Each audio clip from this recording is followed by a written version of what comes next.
Good afternoon, everyone. I think we'll make an early start because we've got so much to get through.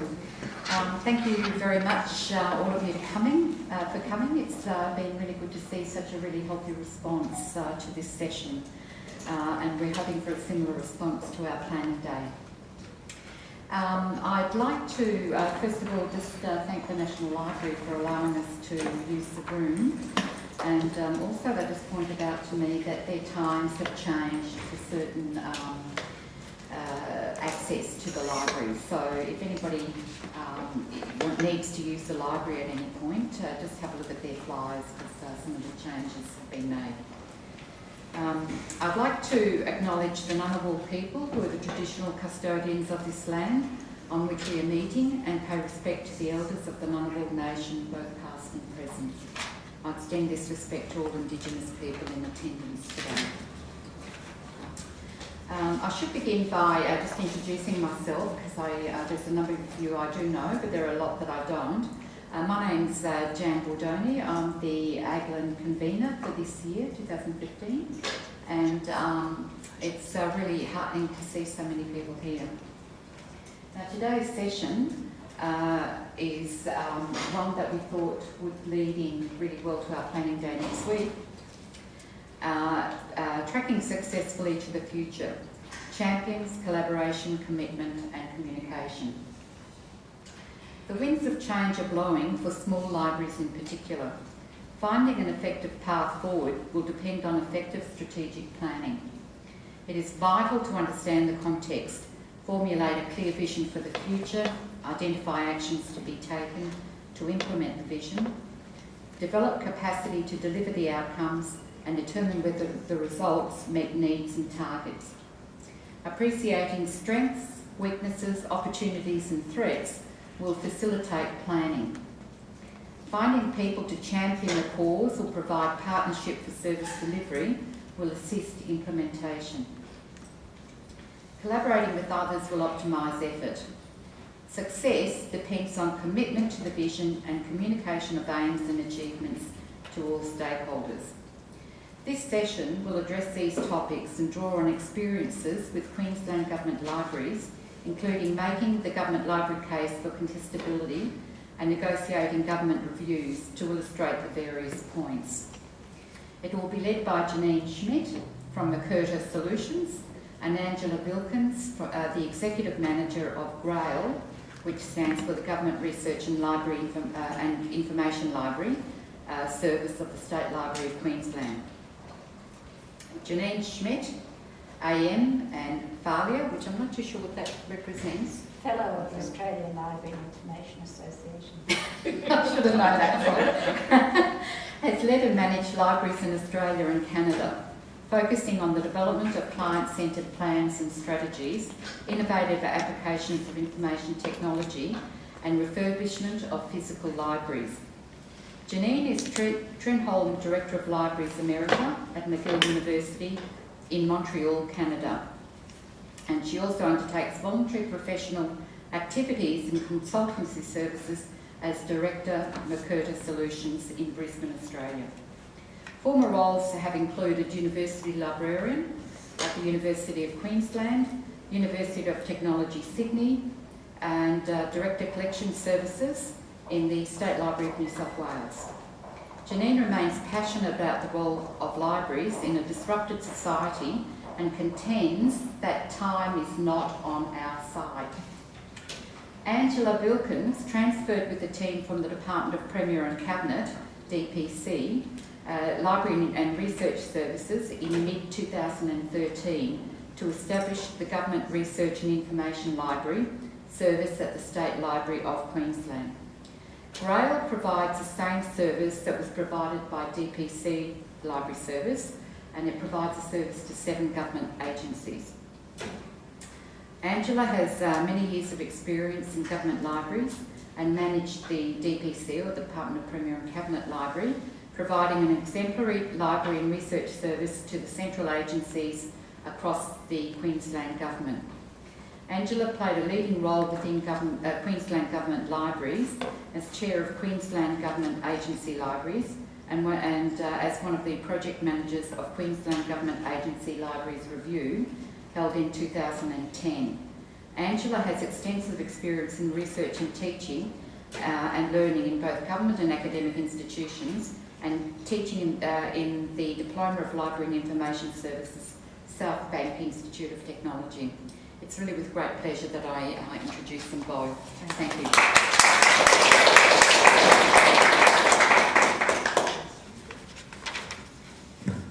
Why are you all here? So we start with a question. That wasn't a full question. That is a real question. We are really interested We are to really know want to what- know why you are here and what you want to gain from today. To learn from your experiences in Queensland as far as what you did. We think it all has relevance to what the government libraries in the federal sector are going through. Some being health outsourced to TGA, me shared services centre, other agencies possibly coming on board, other agencies being closed. So how best can we prepare for that future and maybe learn from what happened in Queensland? Thank you. All of the above, except it's from the ACT government libraries perspective. Any other outcomes that you want for yourselves? You've given up your lunch hour to come here. Not to reinvent the wheel, try and do some testing trials, similar situations. This time it's not on the side, so kind of something that Exactly. might work. Anything else? I'm here just to learn more about GRAIL, but in particular what type of services and resources you provide your government departments access to. Okay, yeah, I can do that. All right, well, we'll Okay. try to do some of that. Yes. So what we had, One oh sorry, yes. I guess I'd like to see that we don't have a reactive response and that senior management make decisions on our behalves that are tacked on decisions and not really good strategic decisions. So we have to be proactive in managing them. That all leads into, I think, very nicely into your planning day, which is, I think, next week, and they would be the sorts of things I would envision that you would be discussing. So you want to take control of your own destiny, because if you don't control your own destiny, someone else will. And I'm sort of curious how we got to this point. Yes, well, I think that is very interesting, because those of us who are historians and who believe in history do think we should understand the past in order to interpret the present and to look to the future. And we do want to track successfully to the future. So today we wanted to talk just briefly about the context in which we find ourselves. I think you know it all too well. And then we really want to take the Queensland experience as a case study, and I think address very much the sorts of strategic planning issues that get raised about the vision. You really do need to know where you want to be, or you'll never know whether you arrived or not. And then how do we get there? And I think one of the things that we've learned from the Queensland experience is how important it is to find champions for what you're trying to do and to work with others. So look for collaborators and develop partnerships with them. And none of this will happen if each of us is not personally committed and convicted about what we want to do and where we want to go. And in the work I do these days, the thing that I find is most apparent in any type of library that we have failed, if we really look at why we are perhaps, is in communication. In any type of library that I see, we have wonderful, wonderful services. Who knows about them? Very rarely do people know about what we do. And the thread that's running through some of our presentation today is dealing with contestability. Now that's being used in a very special way in government, and we'll try to address that as we proceed. Yes, so we know it's all changing all of the time. It's never going to stop changing, so don't think it will do so before you retire, because it won't. Even if you're planning to retire next week, there'll be change. We know all about that in Queensland, of course, and government. Whatever happens, we know there's less money, and Australia is facing a situation where we squandered the mining boom, and now we're looking for new directions for change and development. And of course the world is very cloudy in all kinds of ways. And Andrew and I are both wearing our wearable technology. We both have pebbles. It's on my phone. And so, oh yes, we should turn over. If our phones ring, they buzz on our wrists. We get messages on our wrists. And I can't yet do beam me up Scotty, but I really do want to be able to do that eventually. But I think this kind of technology is going to control some of the directions we take in the future. And games, you think, games, but it's taking over education and I think research to quite a large extent. Andrew and I met with some people from ALIA this morning, and we were talking about engagement and what that really means about engaging with our users and with each other. And of course, social media takes over our lives. I've just discovered today that Facebook things are coming over here, which I couldn't possibly do without. And in all of our situations, we've got new ways of learning and teaching and research. I thought this was fascinating. Some of you, I don't know that you can read that entirely. All of us know, some of us are a bit older, the National Technical Information Service in the United States, which produced hundreds of thousands of reports. And when I was a young librarian, it must have been my job to do something with all these reports at one stage. Well, it's closing completely. And so, yes, some of its functions will be taken on elsewhere, but I think that that is an agency that most people thought would never die, and it has. And so, I think some of the things, I'll just let you read that.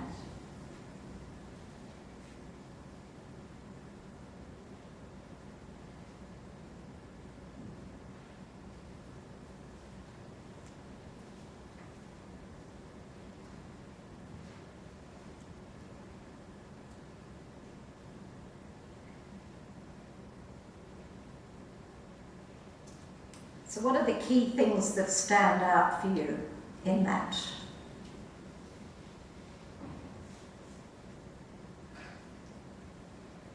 Elaine? I think it's industries that have play some kind of intermediary role that are particularly vulnerable at the moment. So I think the examples in your first stop point about newspapers and record companies, travel agencies, you know, it's the ability for people to do directly themselves online what they used to go to a service of some kind to do.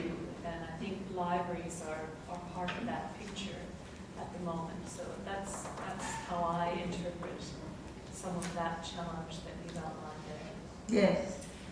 It's interesting, there's no mention of quality. No. And we'll come back to that because it's a really interesting topic. So we won't lose that. The last bit about the weighing three factors, that is part of the whole contestability weighing out, because it is the government considering themselves as customers and wanting to buy these services and that sort of stuff they're actually looking at. So are these questions that you ask yourself when you're looking for a service or a product? How much more cheaply can I buy how much more difficult will it be to get it, and how long will I have to wait for it? So if we behave like that, so do our customers.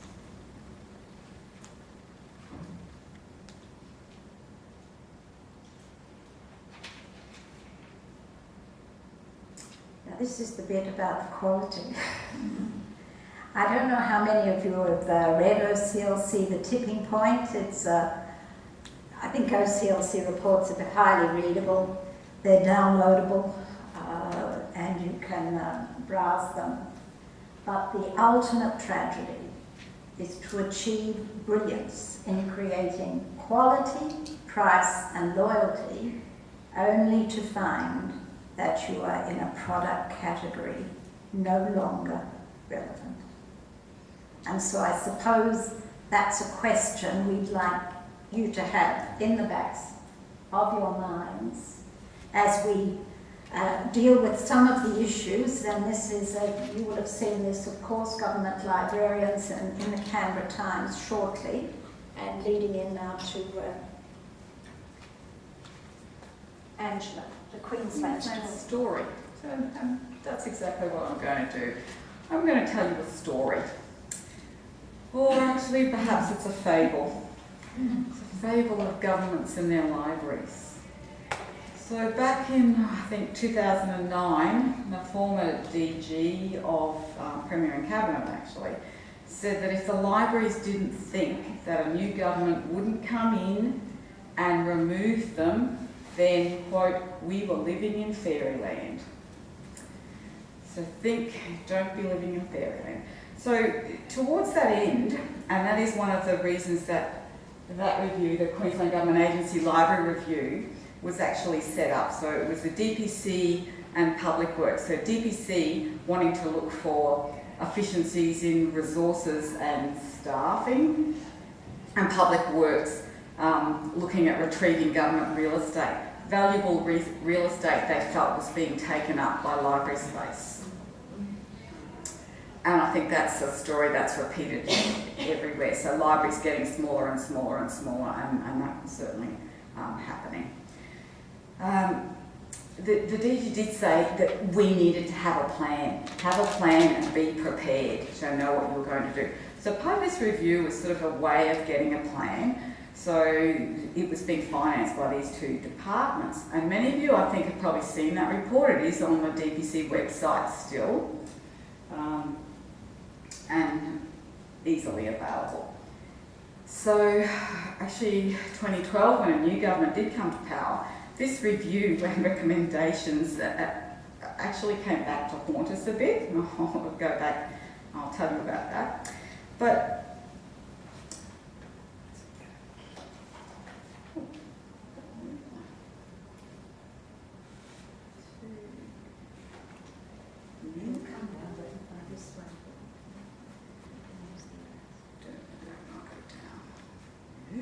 Just clicked it. I You did. need to take that off. I did click it. You did. Oh, hang on. Let's do that. Yeah. Okay. That was actually the preferred option from the original report.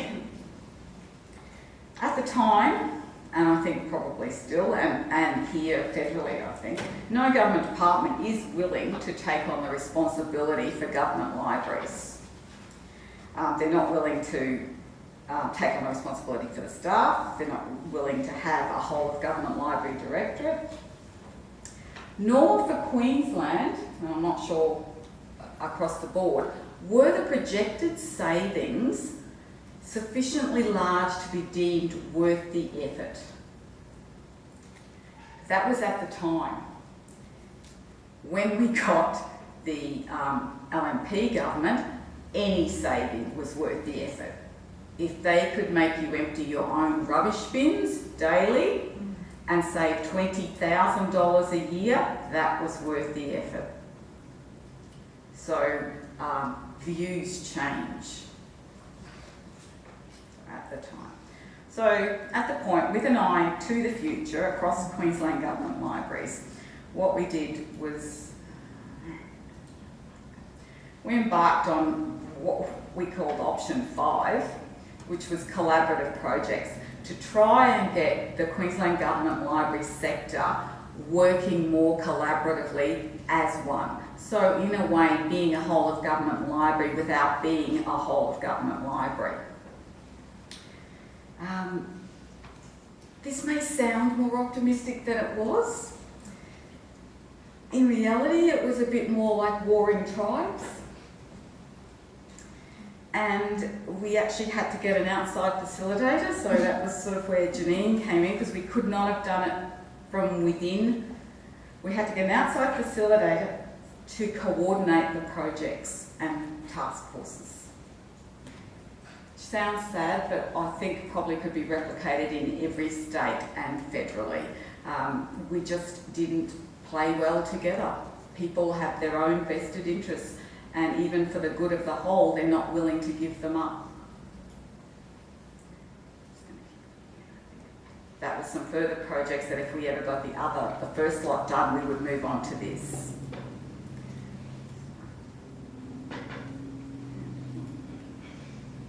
You can just use the arrows on Sometimes works, sometimes doesn't. On to the next. That's got to be down, and then you can use the arrows on the Use keyboard. the arrow keys. There we go. Visions. This was a shared vision that we created together, all the libraries coming together with Janine facilitating. So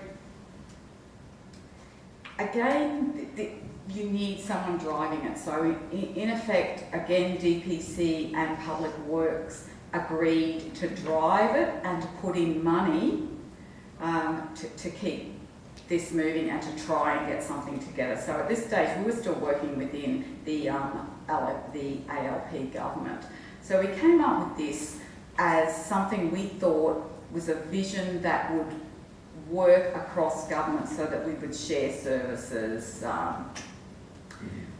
basically work together.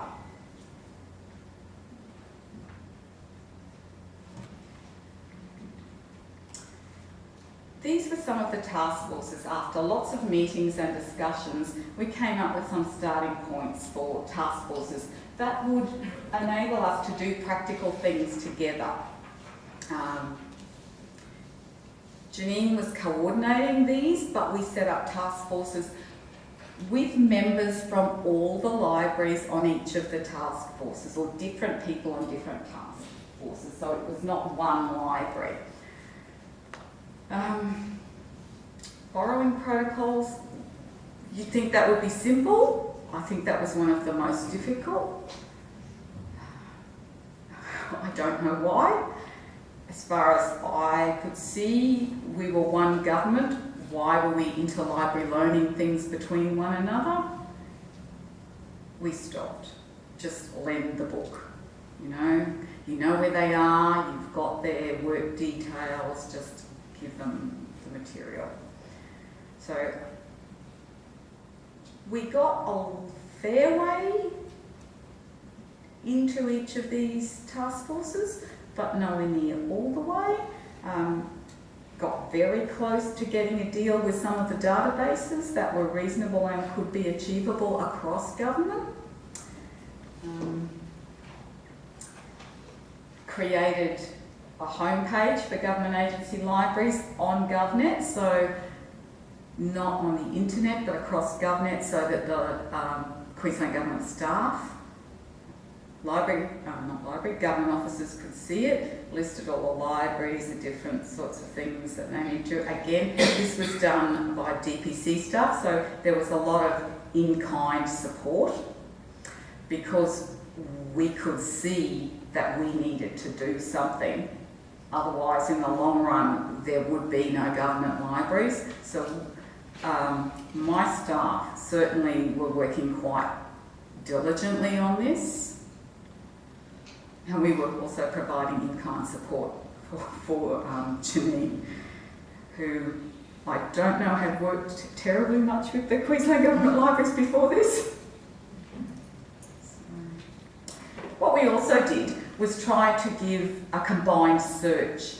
And while we did look at LMSs across government, way too expensive. what we came up with was using Trove, which was available, was free, everyone was putting their records in there anyway, so we created a search with a login. So when you logged in, you automatically got all the Queensland Government libraries and put that on the site. And that is quite an effective interface for finding out what's held across the libraries, and was working quite well, I think. Then we had a change of government in 2012 and started wholesale closure of libraries, downsizing of libraries, no questions asked, no, does anybody use this library, is it just open one day, close the next day, gone. These guys, agriculture, actually fought back, and instead of being closed, just went from 14 to 4 people or whatever. But the majority of the libraries were also moved out of the CBD, so that they got their real estate back. The other thing was there was very little understanding, and I think in a little bit Janine will cover that as a question, very little understanding about modern libraries, about what you do. In that everything's online. Farmers, how many farmers do we know who spend their days inside online? Farmers are accessing material online. No, they weren't. And the staff can just use other departments than university libraries. No, they can't.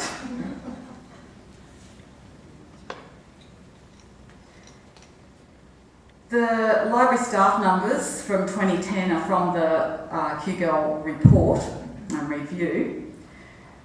In 2012, once we got an LNP government, that was the current staff.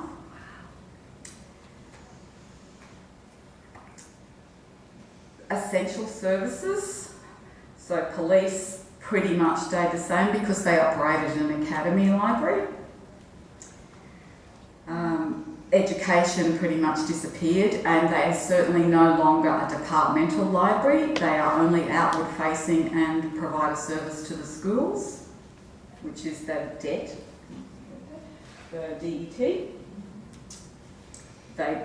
Their department does not have a library. Same for health, not operating as a central library, or there's a couple of people who administer the clinical knowledge network, the CKN, or it's actually CRM, its initials, which is they just administer the deals. That's it. So very sobering. This is an older slide, so it says for premiers, or premiers as us, so DPC, subject to review in 2012. So we got to have a review, although it was actually quite funny. So we weren't subject to immediate cuts. Departments that we talked to about the libraries, they were waiting for the whole of government library. What whole of government library? Oh, the one that was talked about in the 2010 review, because that review paper was still up and they were having a look at it. I said, there is no whole of government library. Didn't matter, they were waiting. Or they thought they already funded a library. Which library? They funded the state library. So why are they also funding government libraries? And that was repeated over and over. And the other one was libraries are simply not necessary. Why would anyone keep a library in this day and age?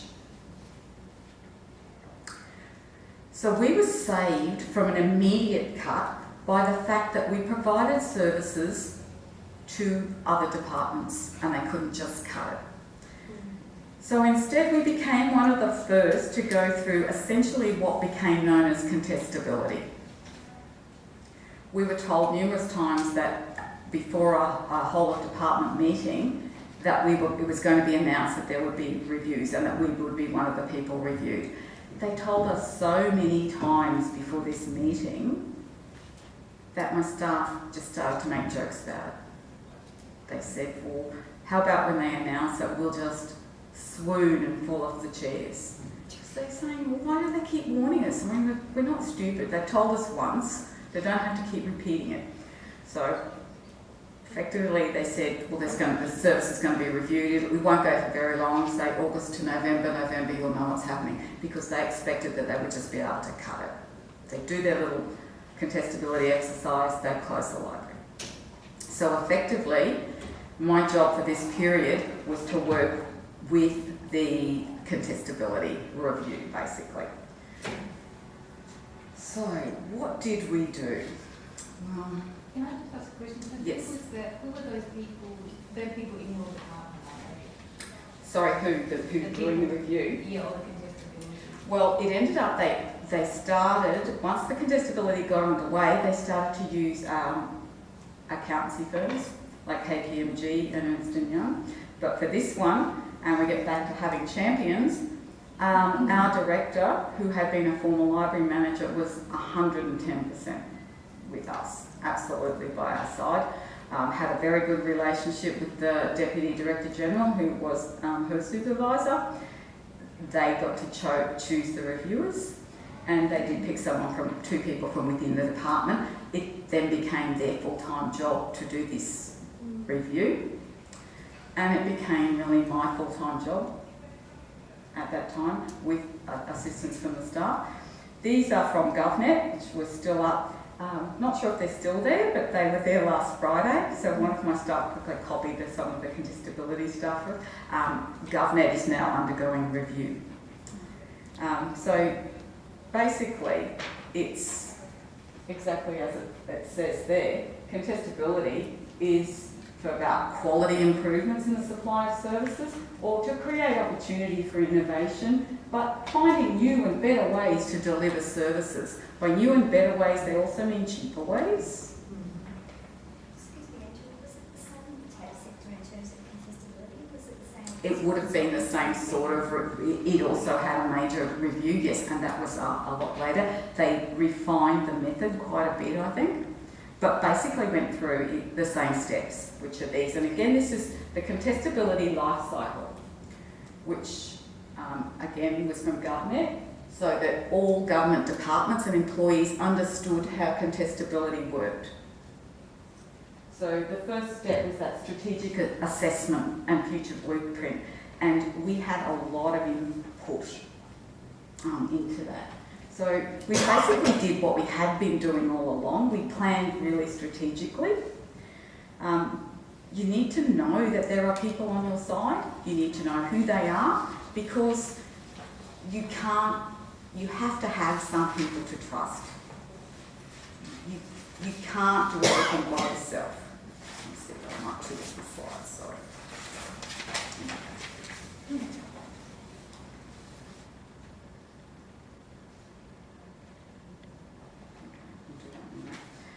So we also had been speaking to the state librarian all along as part of our strategic planning. We had invited her to a government agency libraries meeting and talked to her about the libraries, and at that stage, so pre the LNP government, she said she believed she had a responsibility to government libraries, and that the government libraries were not going to disappear on her watch. So she was sort of from the sidelines involved and did want to be kept up to date with what was happening. And we did that. We met a few times. I think with Janine and my director and myself, we spoke to her a number of times as things were progressing. So we were doing quite a few things behind the scenes as well. We engaged really strongly with the process.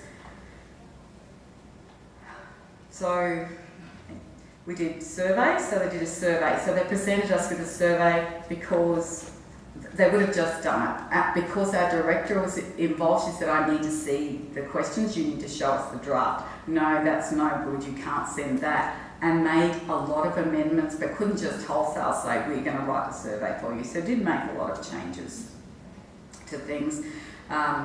They wanted to have discussions and interviews with stakeholders, but we provided the people, so we told them who to talk to. They wanted outside people, academics, library professionals. We provided those as well. Also chairs of commissions. Anyone who was important, they were really happy to speak with about their views of libraries, this library in particular, but also libraries in general, if they could get views and feed those in. We spoke to other Premier's departments, we spoke to other strategic policy units. In fact, some days I just spent the day on the phone talking to other units and gathering information for them. It was really very depressing, and in fact some of my staff did that, ringing around to strategic policy units, because it was so depressing talking to other states. They just said, oh, I think we're gone. And some days we just thought, well, this is a really bad day. I thought we should just give up, just go and say, let's just stop. Just let's go. Because it went on for months and months and months. Said to my director, should we just go? And she said, yes, I thought that yesterday too, but no, we're going to go down fighting. So we went back into it, said to the staff, no, Marie says we're going down fighting. Okay, we're up. Kept going again. What started to happen was they got the survey results back, and these are some of the survey results. And really that sort of gave them pause. They expected that the people who use the library would just be low level, you know, AO2s, AO3s, under AFs, but they weren't. They were SESs, AO8s, and 50% of the users were AO5s to AO7s at the start. The research timeframes, some of them were extremely urgent. 32% said that they required things the same day and that it had been delivered. 58% said they required things under 4 days, and they were delivered. They had approached the state library, so as well as talking with people, they asked other information service providers. They said, this is the service, so we had to give them what service we provide. This is the service that's provided, can you do this? No, nobody else could do it, basically. The state library research turnaround time was 12 working days, and you got 2 hours of allotted time. So they could see that some of the research that was done for them took a lot longer than 2 hours. Did they gain benefits from using the library? This is across all, they could tick as many as they wanted. 68% they saved time and efficiency costs. 66% said it was the confidence that the resources and the information was authoritative. And the value in relation to their business outcomes, for 88%, this was an essential service or useful to their business outcomes. So they couldn't just close the library because it was an essential business service. So the users had told them. It was also the highest response to a survey ever in the department and across that, because they polled Treasury, highest response they'd ever had. So that was really good. So that data combined with their expert opinions meant that the review went much longer than anticipated, because they now didn't really know what to do.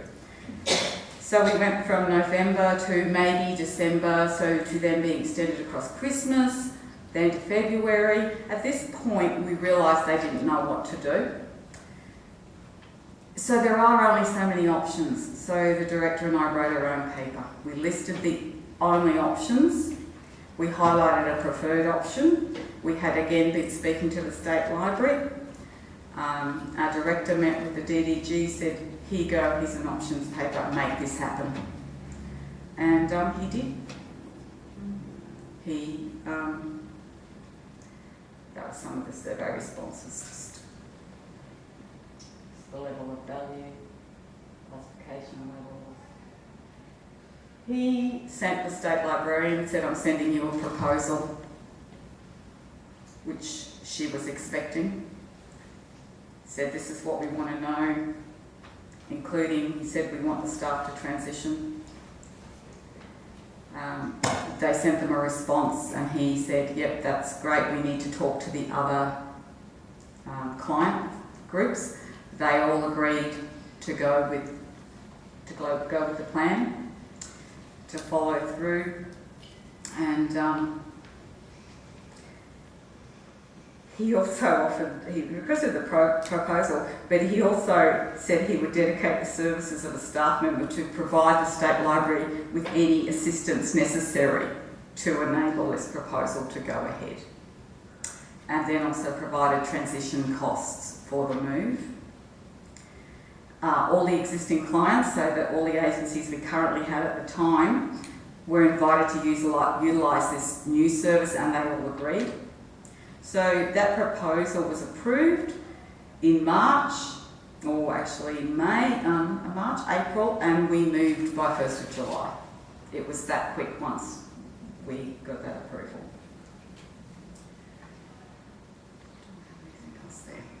That's really just where we sit in State Library. They had to find somewhere to put us. Didn't quite know where we fitted. So we're actually in something called content development. We may or may not stay there, but we basically are almost a separate unit within State Library, and sort of they made a lot of exceptions for us. We do things slightly differently, but on the other hand, it has given us a lot of freedom. We don't necessarily just have to have clients that are a state government department. We could have government clients from any level, really. We could have clients from a local government. We really have room and scope to develop. It has given us much broader resources because they have access to the entire State Library of Queensland resources. It's one of the repositories, so never had that much stuff. We have better electronic resources and more money for them because we could cut a lot of the print stuff that we were getting because the State Library was also already getting it. And we also picked up a lot of print stuff that we probably had cancelled through the years on things like agribusiness, which they were still interested in, but we couldn't afford because it really wasn't our core business. We utilised some of the licences that State Library may have already had and talked to vendors, and they have access to press display and newspapers, which they're really keen on. For us, it's worked out extremely well. That's our view we've moved, basically the Queensland government's on the other side of the river and we simply moved across the river, so sometimes they come visit. Yes? Can I just ask how many staff moved across? With us. Everyone moved except the library, the only library technician we had, and that was her choice. Everyone was given the choice. State Library proposal said that any staff that wished to transfer would be accepted. We only had one library tech, and she chose not to go for sort of personal reasons. She wanted to move state, and a redundancy payment let her do that. And she also didn't think she'd fit in very well to the State Library because part of the move is we didn't need to do a lot of the tech stuff. They have a collection access team which do our search. We want something, we email them, say send this to this person, and they do. And they do interlibrary loans. Someone else does the cataloguing, except we do the government resources that we pick up. So it's a sort of a commingled team relationship. We do some things. We do all of the specific government type stuff. We do the research. We look after our own resources. But the tech stuff is really done by the people who already exist there. I think that's Janine. Can I just ask a quick question? Sure. Is this on an MOU arrangement, or how does the government pay the State Library? It is on an MOU SLA arrangement, which is done on a management fee, which is split equally across them, and then an FTE fee based on the size of their agency, because some of our agencies are tiny and some are huge. And one more question. So I understand that this service provides services to certain government agencies. That's But are correct. there some that still have their own There are. individual libraries? There's some of that list, the ones that were there, some are much smaller than they were, some only have one person in them. A lot of their resources have gone into storage or were given away, so very few of them don't have a large collection. I think Environment and Heritage Protection and DAF moved out of the CBD to the old Bogger Road Jail site, which is an eco-science precinct. They moved out and they co-locate. Who's still left in the CBD? There are two really small, like communities. All of their resources are in storage. So they're actually in the records section, the person who runs that. And Public Works is still there. Most of their resources have gone to storage. Angela, you said you provide services to 7 agencies. That means you've gained some We since... have gained one since moving, and we're in negotiation with another 2. I'm not sure what will happen now with 2 quite large agencies. Yeah. Can I ask a question? Yes. Before you moved, did you have an alert service or something like that that went out to your... We've had alerting services. Yeah, what since happens now with the 2009. alerting service? Does that still continue? Or? Every single part of the arrangement was a like-for-like service. Right. Everything we currently offered would be continued, Yep. and that's happened. So in a way we have our own setup, so we don't use a lot of the state library infrastructure for that. We do still do our own alerting, topic updates. We have LexisNexis for alerts and updates. Everything we do as cost effectively, so we use a lot of free software and is automated. So one thing goes into another, so we have research blogs with stuff in. As soon as that gets blogged, it goes out on the Twitter feed. Once a month, the tags on those get automatically harvested and sent out to whoever has subscribed to them. And that's all automated. So we could do that for 50,000 people or 2,000 people without any extra toll on our staff time. What type of services are you providing to local government, and how hard was it to negotiate the licenses, resources? We don't provide any for local government at the moment, but we have certainly been asked. And it's something that we wouldn't say no to anything. We would talk about it and see whether we could work something out. Because there's no reason not to do it. The functions or the services that you've since acquired, has that been at the cost for the librarians, in that you have expanded? Has the library staff in those other agencies been transferred across, or were those agencies... They didn't have any libraries. They didn't have any libraries? No. The ones that we currently work for didn't have any libraries, no. So they didn't have any libraries when they realised that they needed that service? No, we were providing a service to other government departments. That's why they had to ask, did they want to utilise this service? Every single one of them said yes. So they all basically came across with us. So in the end, have you looked on this as a positive move? Absolutely. For us, absolutely. As I said, much more flexibility. We can grow. We could... Just saying, we can blog a lot more, but it means that we've got a lot more print resources for a start, because State Library is a legal deposit library. A lot more resources that we can take information from that we blog from print, which means we've got a bit more, we could cancel some of our print subscriptions because you don't want duplicates, and we could put that money into different resources and electronic resources. We've got ebooks, we've got EBL ebooks now that we didn't have before, and this year, in the last 12 months, we lent double the number of ebooks to print. Now, what we want to do now is to generalise from these experiences and hopefully come up with some guidelines that might assist you all going forward. And we'll have the opportunity to come back in on some of the general points to give some specifics for Queensland. Now, I think the thing that we must not do is say it's not happening and put our heads in the sand. And that's particularly, I think some areas arose like that in Queensland. And I think the success of GRAIL has been that they said it is happening, let's get in and do what we want rather than what others want. Some of you may have come across this book, and Angela had the pleasure of meeting Catherine. I spoke at the Internet Librarian International Conference last year, and Catherine was the chair of the session that I was speaking at, which was really interesting. And she actually moves quite a bit. She's a corporate librarian, so jobs often finish, so she's often looking for a new position.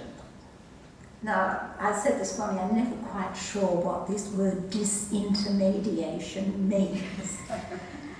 But it is that people who are using often the services of a library don't realise.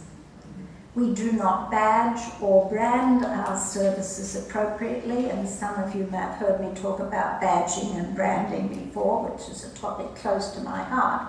And so no one knows what we're doing, that it's really the library. And so people say, oh, I don't use the library, but they are usually at their desks.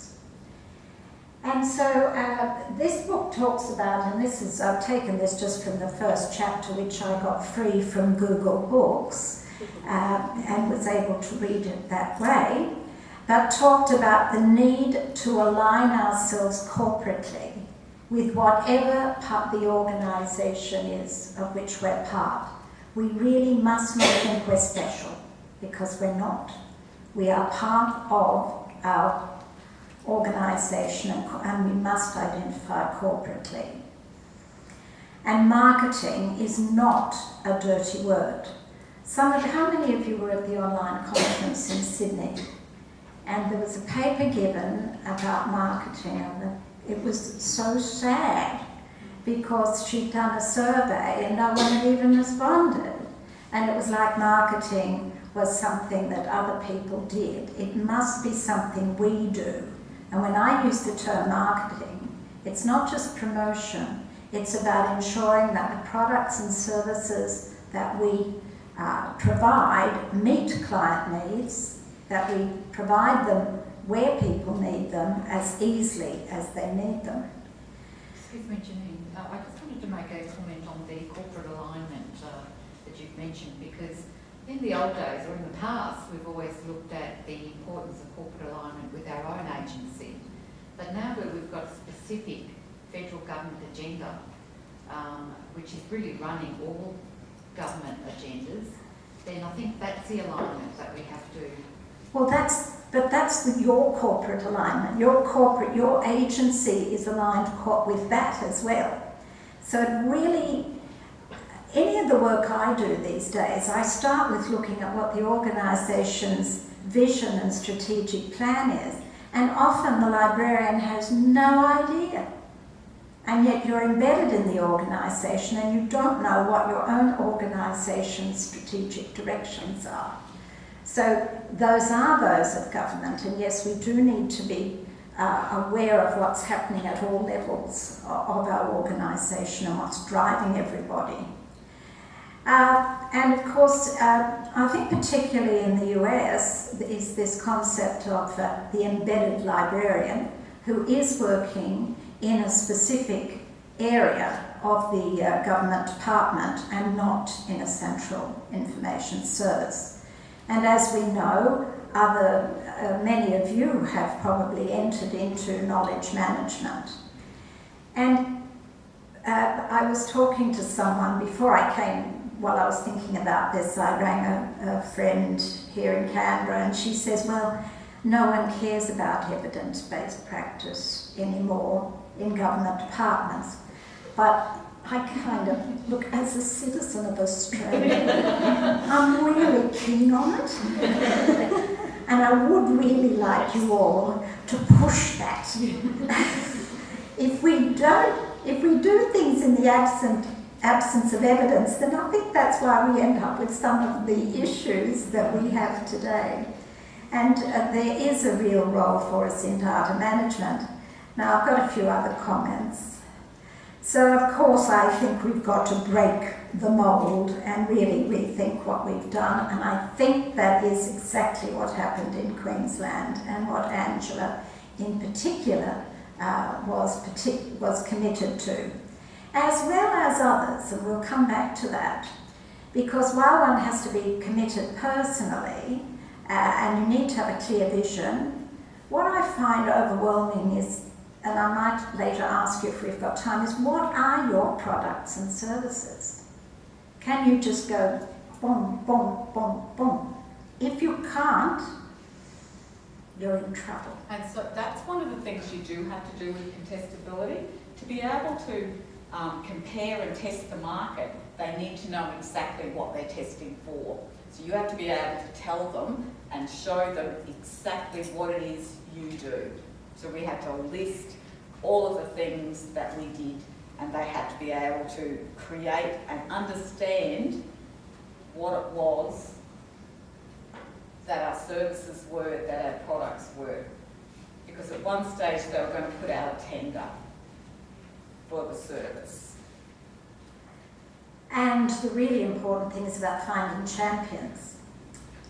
I came back from Canada and I went to something or other and ran into Angela, whom I'd worked with at the University of Queensland Library, and I said, "Oh, what are you up to?" And she told me this sad story. And I said, "Oh, how awful," you know. I said, "Look, can I help?" And so I did something just initially, just to help. And then I did work, as Angela explained, with the various government department libraries, and yes, it was an interesting experience. But after the work finished, and when the new government came in, then I became one of those champions. And I went off my own bat. I got an appointment to see the head of the Department of Arts. So I went in and told him what I thought he ought to do. And he listened carefully and actually, I think, responded fairly favourably. I had worked with Jeanette Wright at the State Library of New South Wales, so I went to see her. I knew two members of the board of the State Library of Queensland, so I harangued them as well. And so I think that you can get quite a lot of people to help you along the way. And within Premiers, the person to whom Angela reported, I think, did such an enormous amount to, I don't know, should we mention her name? Yeah, she Marie Pickering, who did just wondrous things there. But it was also important, the two Assistant Directors General in the relevant government departments were also tireless champions. And it was only because they really understood and knew the services. And then it's really about finding partners to help you deliver the service.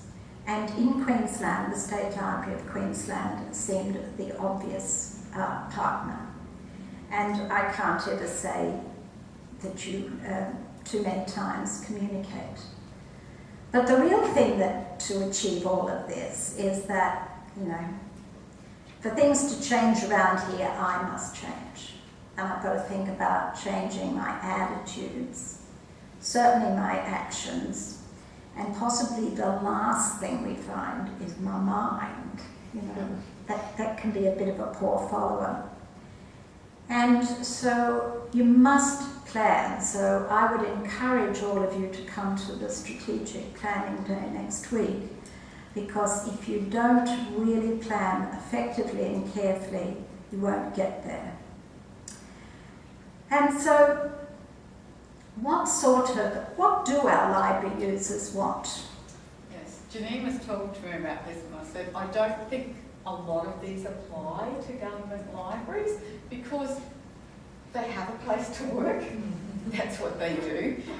They have all those tools to get things done. They don't need to come to the library for any of those. In fact, they rarely come to the library, which is why I was comfortable with the move to not being in their department. In fact, probably still, people think we're on the second floor of the executive building. That's true. They ring us up and say, oh, I went downstairs to take this back, but you weren't there. No, we're across the river. Have been for a year. It was crazy. This is really silly, but one of the things we didn't think of was they weren't returning the books to start. Did all the right things, return labels, blah, blah, blah, everything. They didn't have postage money, a postage budget for sending things. This is ridiculous. Talked to the state library, got the state library put onto the internal mail route. Everyone started returning their books. Do they want? They want easy ways to do things. They weren't going to pay the postage themselves, and they had no outside postage budget, so they just kept the books. But yeah, information. Support, I think they do need. And I question some of the assumptions that they don't want these things, because these are surveys that have been done time and time again. This is the results of the Pew, some of you may follow the Pew Research Institute. They do surveys of all kinds of people. And when it is a place for work, this is really the image we have in our heads. And so many public libraries are branding themselves as a place for rest and relaxation, and many university libraries the same. But most of our users actually see the library is somewhere where you do work in inverted commas. And so I think it's really important to think about that in terms of the way we position our promotional opportunities. We help you do better in your work. So that's really the point of that. So they really want that. Now the tools to get things done, yes, they might have a printer and they might have reasonable Wi-Fi, but they really aren't very good at using all of that technology. And if we train and equip ourselves to be expert users, then we can certainly provide assistance with all of that. So I think it's just, and yes, they probably do need an incentive, a wee bribe. Now, this is taken from, I don't know how many of you have read this, it's a Canadian report on government libraries. It was done in 2011, which is nearly 4 years ago, but I thought, look, it all holds true still today. And government department libraries in Canada have met the same fate as many others and have been closed down, in particularly those in Ottawa. And when I was living and working in Canada, I did work with the Canadian government department libraries who are anxious to try to get ahead. So I think this was their take on what government department libraries were doing and could do. I think there are several interesting points here. Many of them were digitising their collections. They were providing the enabling technology. One of the interesting things is that there are no common reporting lines, and I think that's the same everywhere, that where the library is slotted in your organisation. Now, unfortunately, as a consequence, I think that divides our power, because it's very difficult to work across to find the same kind of structural approach. But if we know that, well, we've just got to work around it. But doing customised reports, I think there's a big avenue for learning aids, because so many people in government departments are undertaking further study. And I noticed there's someone from the University of Canberra Library here on the list. No? Now I've drawn attention to the fact that person didn't come. But I know that a lot of the students at the University of Canberra in master's programs are all government employees, and many of the programs at the University of Canberra are funded by the government. So it seems like there are some opportunities there.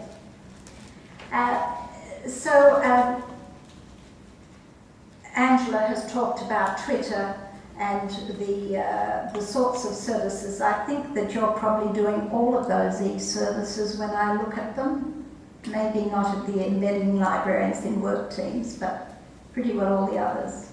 Would that be fair, Angela, that you're... Can I just say, Yes, I'm an embedded librarian. Terrific, excellent. And you're an embedded... And are you comfortable? I love it. It's great. I think sometimes there's some resistance to having an embedded librarian because they think it takes it away from people coming down to the library. So that was I placed someone into a research area, but there was some resistance to it because the other librarian said, well, now no one will come down and see us because they were coming down to see the reference librarian. So you have to sort of change that mindset as well in your own team after you've convinced everybody in the research team to have them. I know, we're our own worst enemies. Can be. And so we really do need, that's what I was talking about with the need for commitment, and we've got to get everyone committed, and leadership. So I suppose my question is, what are your products and services and what difference do you make? Anyone want to answer the question? Just a quick one. Just while you're thinking, when I was looking at the, place to work, whatever, with all of the different hot desking and no room within government buildings to actually meet, no meeting rooms, one of the things that we have provided at the State Library is meeting rooms. It's a short walk across the bridge. They come and see the building and then they go, we say, well, you can use all of these rooms, and you can just book them from work, book a meeting room, come over. This is great. So a number of them actually come and hold functions and use the meeting rooms at the State Library. And that's another service that they look at as we're providing for them, which we really don't want to do with it, but we are providing for them. And we do try to badge everything we send them. Product or service you provide? I'll answer. In the ACCC, our major products that our library provides, there are more than two, but our major ones are our research service, which is incredibly quick and responsive, and also our document delivery, and that is not just into library loan, although that's a small part of it. It's mostly electronic service delivery. But I also think that what you might not think of as a service, because it's not outward facing to clients, is one of the biggest services we provide is to negotiate and manage the contracts for all of the online resources that they use themselves. And like you said, most of those aren't branded. Like we offer IBIS World, and they can access that through Google. It's completely IP authenticated. So they have no idea that the library is providing this service. Well, you'll have to correct that.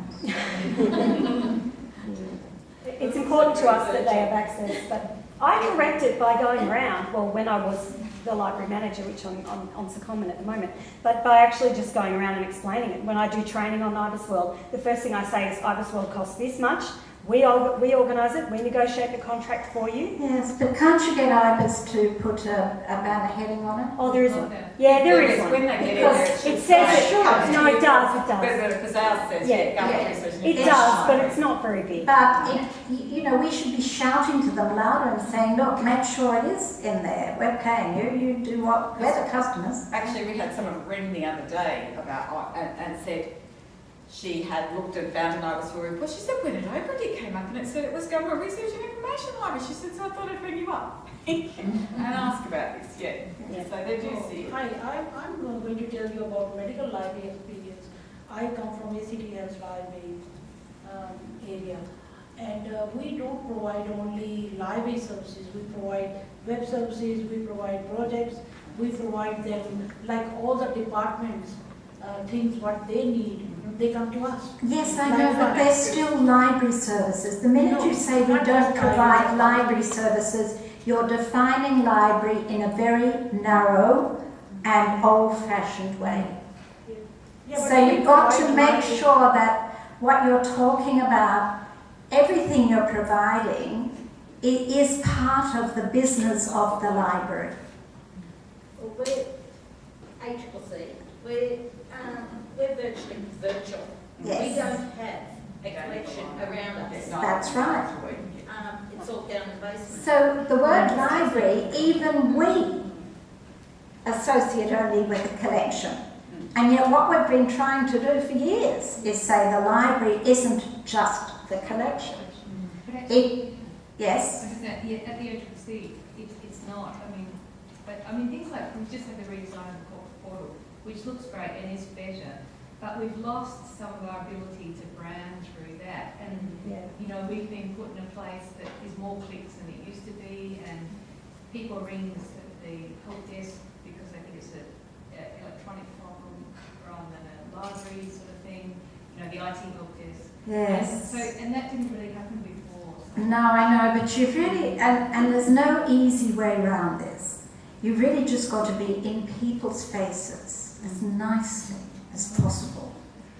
And really just keep saying the same thing. Oh, it is so difficult for people to find that way. Isn't there something you could do? Take them to morning tea, lunch, whatever it takes. Yeah. I know it's not easy, and yes, you mightn't always succeed, but you won't succeed if you don't try. And I've certainly managed to get some of the IT people to do things that were better for our users and give them the evidence. Very difficult to... See, now even statistics collecting is more difficult on the new system that they've set up. It looks better, but it's just we've lost a bit. We've gained some, but we've lost a bit as well. And I think in the branding and the statistics category, we've lost. Well, it's just a tough game to play, so keep going.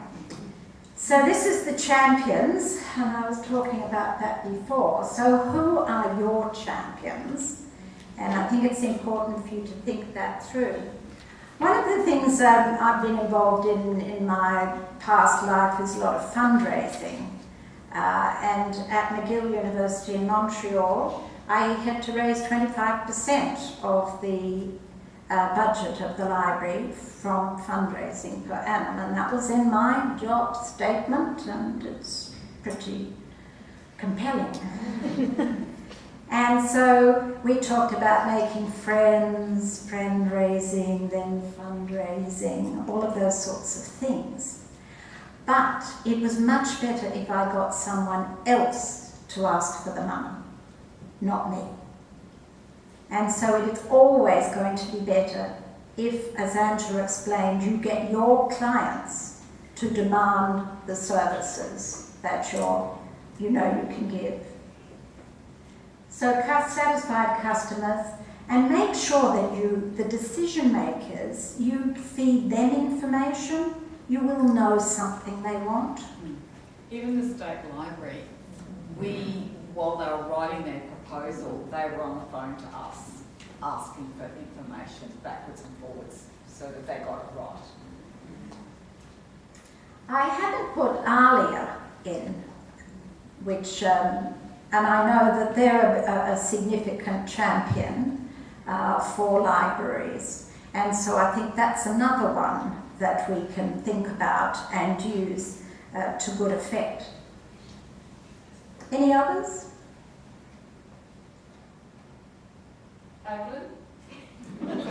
Yes. Now, you do know, of course, I can't find your membership list on the website, so I couldn't find who are the members of AGLIM. I couldn't find almost any government department libraries when I did a web search. I'm quite good at searching. I tried, spending any longer than about 40 minutes, that's it. But it really is challenging to find them. Now they are listed on Libraries Australia has a list, but they don't have any web addresses or websites for the libraries. And the other thing that people don't seem to understand is the use of that thing called metadata. You know that thing we're supposed to be expert in? If you don't put it on your website, you won't get anything. I think, Janine, a lot of the libraries are not external facing. Oh, I couldn't agree with you more. Angela and I have had some discussions about this. What is stopping you from being externally facing? Now, we can get into the discussion later, but if you say someone in your department, I'm going to tell you that Janine Citizen, having reviewed hundreds of government websites, knows that they're really trying to talk to me. They have all sorts of ways of communicating with me, and they're very responsive to any inquiries I make. So I think we've just got to think that through, but we can come back to it. We provide ACCC material to the public if they inquire through our call centre. We've got a responsibility. In fact, And to academics and lawyers. To researchers.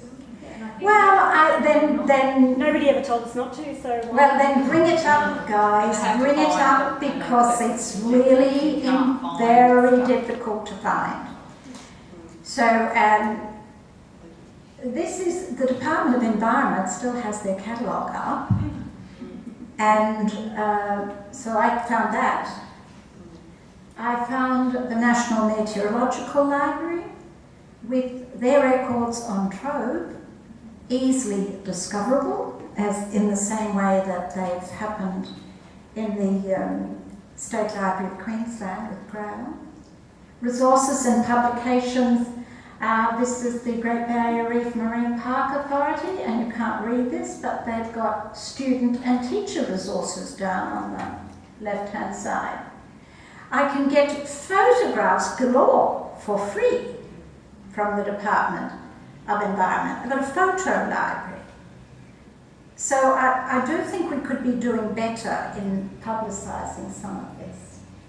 Okay, so who are your partners? Well, these are some that Angela and I am thinking, preparing for today, thought that you might want to think about.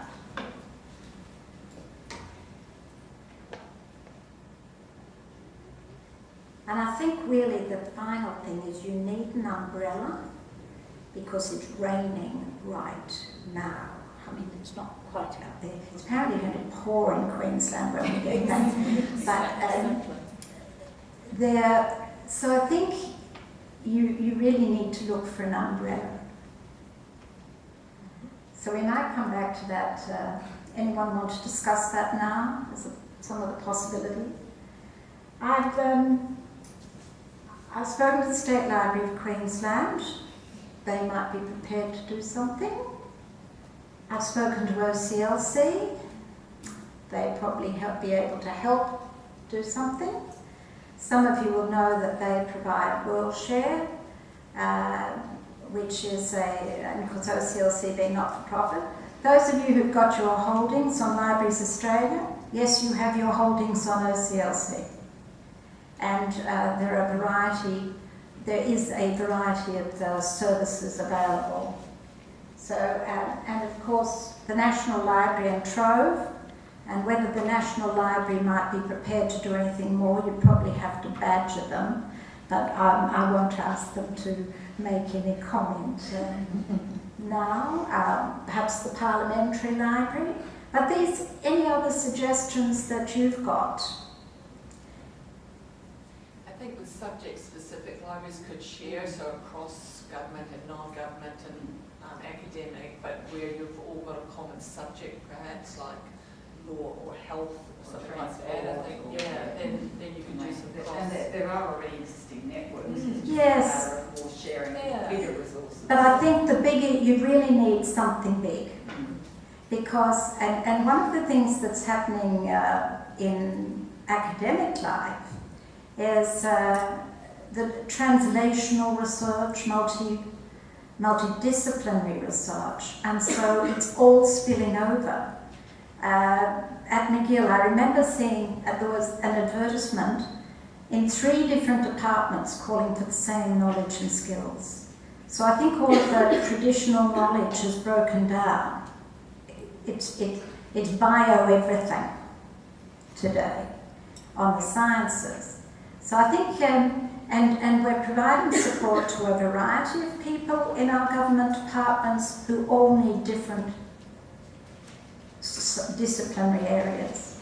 Just a cautionary note on that, but yes, it's possible to do that. I mean, basically, are you invisible?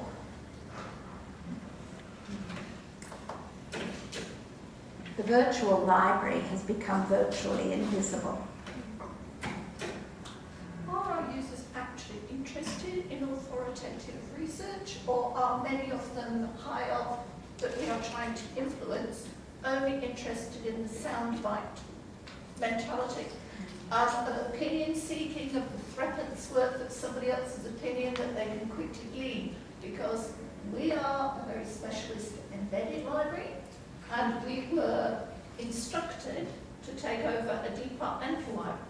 So we were happily working away in our very specialist area, very heavily embedded in the business of the agency, and all of a sudden we got given a department. But we found that the department and those people that you have been flagging as being of influence, they are not interested in anything to do with organisation collections. They sit in a little box and they personally want this piece of information. Well, then you give it to them. Yeah. Find out what they are interested in. And you give it to them, but that's, you know, you've got... Okay, that brings us to lollipop librarianship. Well, that's so big. Can I just ask, what do you mean by they're not interested in the collection? What did you mean? Okay, they will come and say, Well, I would prefer to have we are X division, and we've just signed up the agency because one of our cousins went to a conference and everybody said how great this global newsletter was for sound bites of what's going on in health policy. Mm-hmm. So, hello, the FAS signed up the entire department. Mm-hmm. Great. And I looked at it and I went, why would you? Sorry, but why would you do this? This is not evidence-based decision. This is 1 minute get a gram on what's going on in the universe. Totally. But that is how they make decisions. And that's how they then you provide a service that they might actually want or need. They certainly do make those decisions. Yeah, they will, and you're not going to change everyone. And one of the things, though, that you can do is that there are people who do the research and skill them up to do it, because a lot of people are getting the soundbite because they don't know how to do the rest. But your key decision makers are incredibly busy, under huge pressure. So I think it's understanding that and meeting everyone halfway. So I think it's, if you've got Yammer going in your organisation or one of the others. Anybody using Yammer? No? There's a problem with Yammer that the servers are stored in another country, so you have security concerns. Okay, Queensland government use it across government. It's really tight. There are different levels of security for different types of government agencies, and IT areas have looked into it in a few agencies and departments I've been into, and it doesn't meet their security concerns. Okay. Interesting. Yeah. Yeah. That's right. So, well, how do we get there? And I think, Angela, if you could use this now to talk about how Angela's doing things today. Oh yeah, okay. Well, Do you want to use the microphone just for the camera? yep. I think we're always being fairly clear about the service we provide, so we didn't change a lot. What we did recently was look at what we were doing and see whether we were doing things which were unnecessary and not being used, and whether we could streamline more. So we actually did make a few changes to what we do and cut out some of the sources that we use. We use free software, as I said, wherever we can. So we use things like MailChimp and WordPress, but we use free versions. Even though, for instance, the State Library uses WordPress, but they use the paid version, and they have a comms unit that does it. We do our own because it gives us more flexibility, and we're always up to date. We stay up to date with technology. So, as I said, we use the Twitter feed. So that Twitter feed currently is on our site, on our website, which is an intranet site that is on all our government departments. But the Twitter feed is also on the DPC intranet site. It's also on one of the other agencies, and a number of the others have asked for the widget, so they can also put it on theirs, which means that every time we put a research item or resource up, they can see it and click on it straight away, or once a month they get the topic update. And we use MailChimp to send all of those through. Once it's set up, it works automatically for us. They subscribe themselves through our website to the update they want. We do exactly the same for our news alerts. Same way. We are separate from the collection. So when we were in DPC, people, collection. We don't have a collection. We're up on an admin floor, just a pod. The collections are in repositories, they're on other floors. We are not our collection. But on the other hand, we are much, much more now. We can provide all sorts of resources that we couldn't before. Yes? Oh, sorry, I was going to wait, but I just wanted to ask you, I know that you call yourself research and information service. Now, often we say, well, we're not really a research service, we're like a complex reference service or a research support service. I was just wondering if that category had changed for you. It hasn't really. It probably is more of a research, probably more of a research support, but in some cases we do give them a lot of information. I think what we try to do is we don't ever just supply lists of links to things. We'll bring them back and talk, because we use RefTracker, as I think most of you do, for all of the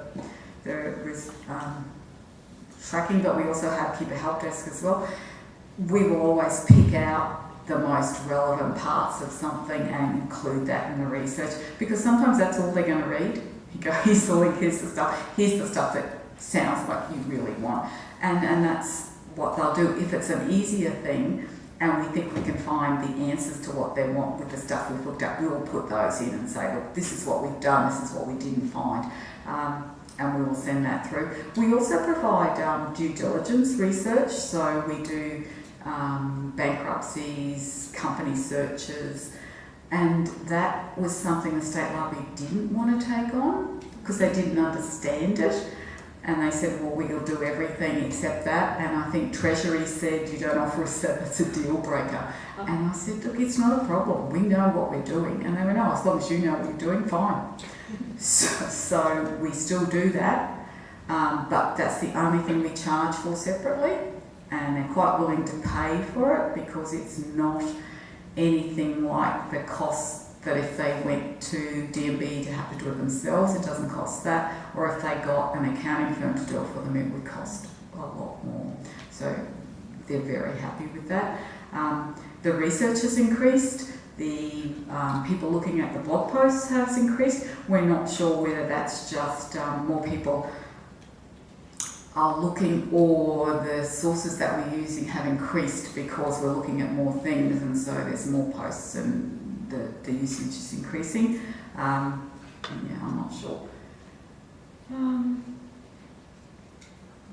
Yes, I said we maximise everything. We automate as much as possible because there aren't a lot of us. There are 6 FTEs basically, and anything we can automate and reuse we do, and we're actually really good at that. We have become very good at working around issues in state libraries that might cause us problems. We were very conciliatory at first, I think. We're trying to sort of work out how you fit in. Now we just go, no, we're doing that, I'm sorry. We sent this book, they didn't send the book back, and we said, okay, so, well, it's lost, okay. Do not send overdue notices, second overdue, unless you give them to us first. So now they bring it up and say, these are the ones that are good, we'll talk to them. these books were lost, can we do them an invoice? No, you cannot send an invoice. The invoice comes to us. We are not sending, I'm not sending the head of a department an invoice for a $40 book. That he said, no, I'm not sorry, we're not doing that. And most of the times the book comes back anyway. It's just that they never lent before and it was really new to them. Since we've been there and sort of after about a year, they started lending to the general public because we had been a pilot program. So from both sides, the whole thing has worked out really well. They've learned a lot from us, and for us it's been really beneficial. Does anyone have any questions they want to I was ask? just wondering, is there any tension, and obviously there is, between the demands and the sort of practice that GRAIL... There's culture differences. I don't know that there's tension. It's priority. I mean, if a book is out on loan and overdue We do. to a department head, and Citizen Joe, member of Queensland, wants to borrow it... We have priority. Is that fair? It's fair us. What impact has GRAIL had? It hasn't had a real impact, and I think half the library probably wouldn't know we were there. We run it ourselves, but the loans, they never used to lend anyway. But I mean, So, I'm just wondering about the sort of the additional draw on resources that were once easily or readily accessible to... I think it was more lending to the public that had a much more huge impact than GRAIL did. They were really, really concerned about lending to the public because they would take the items away and they might never come back. And so this is just the information collection. It isn't the Queensland, what would have been the Queensland Memory Collection. That doesn't get lent, except sometimes we do get it. We'll often just scan something and send it if it's small, instead of actually lending it. I think we've just got one last question from Don. You shouldn't be invisible to the State Library. I wasn't going to say that. I had another question, but you said, oh, we're invisible to the State Library. Well, to some of the people who are there, they seriously don't know we're there. We do our job there in another area. The areas we deal with know full well that we're there, but some other areas, no idea. My initial question was, do you do any research or reference for the general public? Not any. None at all? None so you at don't, all. Even if they're at a fairly high level None and have at a really... all. Okay. They are not our clients. We do not deal with the public right, at so that all. hasn't merged We at all. talked initially to the what they call the visitor experience staff about why, because they were a bit concerned that we weren't in their area because we were in a content development area. And we said, well, mostly what we do is create content and send that out, which is what all the blogs are and everything else, the news that we do. And that we do a much different type of research. And they also had just started using RefTracker, and they said, oh, maybe we can merge the RefTracker because, and I said, well, I'm not sure. No, and they said, well, you strip all the details out of yours, don't you? And I said, oh, no, we don't ever. We keep all the names, we keep all the details, because you never know when that's the only thing we can remember about it, and that's what we're searching on. So they've never been put together, and I don't know that they will. So they are very separate. I don't know further down the track maybe, but no, the public, and as I said, they have a turnover time of 12 days. They now only give 1 hour research time per question. So it's a very different type of research. It's completely different. Sorry, I think we'll have to finish there because of the time. I just wonder if many of you read the article of the Sydney Morning Herald this morning about the ABS and the likelihood of census, yes. Not going ahead with the census or doing it differently at least. And, when you're talking about evidence-based and all the rest of it, I think there's even a place there for a library voice to say, look, we need that type of information to help us do our work. Please join me in thanking both Janine and Vilkins.